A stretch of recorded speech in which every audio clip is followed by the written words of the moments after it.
السلام علیکم۔ ذرا سنو، اگر آج کوئی غیر مسلم، کوئی کمزور، کوئی اکیلا انسان تمہارے پاس آ کر کہے کہ مجھ پر ظلم ہوا ہے تو کیا تم اس کا ساتھ دو گے؟ حضرت عمر رضی اللہ تعالی عنہ کے دربار میں ایسا ہی ایک شخص آیا تھا، نہ مسلمان تھا نہ طاقتور، لیکن انصاف اس کے قدموں میں آ گیا۔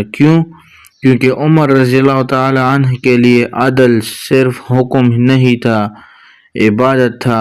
اور آج میں تمہیں وہی واقعہ سنانے والا ہوں جس پر نبی کریم صلی اللہ علیہ وسلم کا فرمان سچا ثابت ہوا کہ عادل حکمران اللہ کے سائے میں ہوں گے۔ ایک قبطی عیسائی نوجوان مصر سے مدینہ آیا۔ شکایت یہ تھی کہ مصر کے گورنر حضرت عمرو بن العاص رضی اللہ تعالی عنہ کے بیٹے نے اسے کوڑے مارے، صرف اس لیے کہ وہ گورنر کا بیٹا تھا۔ حضرت عمر رضی اللہ تعالی عنہ نے فوراً گورنر اور اس کے بیٹے کو مدینہ بلایا، نہ تاخیر نہ مصلحت۔ جب سب حاضر ہوئے تو حضرت عمر رضی اللہ تعالی عنہ نے قبطی کو کوڑا دیا اور فرمایا بدلہ لو۔ حضرت عمر رضی اللہ عنہ نے فرمایا کہ تم نے لوگوں کو کب سے غلام بنا لیا جبکہ ان کی ماؤں نے انہیں آزاد پیدا کیا تھا۔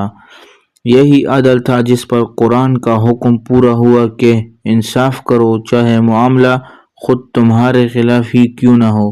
حضرت عمر رضی اللہ تعالی عنہ خود کو رعایا سے الگ نہیں سمجھتے تھے، بلکہ وہ کہتے تھے کہ اگر دریائے فرات کے کنارے ایک جانور بھی بھوکا مر گیا تو عمر سے سوال ہوگا۔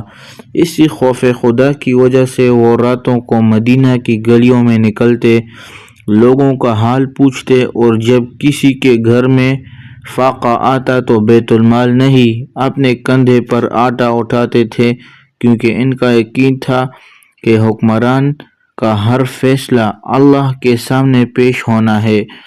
نبی کریم صلی اللہ علیہ وسلم نے فرمایا کہ قیامت کے دن 7 قسم کے لوگ عرش کے سائے میں ہوں گے، ان میں سے سب سے پہلے عادل حکمران۔ حضرت عمر رضی اللہ تعالی عنہ اسی حدیث کا عملی نمونہ تھے۔ ان کا عدل طاقت سے نہیں تقوی سے نکلا تھا، اس لیے ان کا نام آج بھی عدل کے ساتھ لیا جاتا ہے۔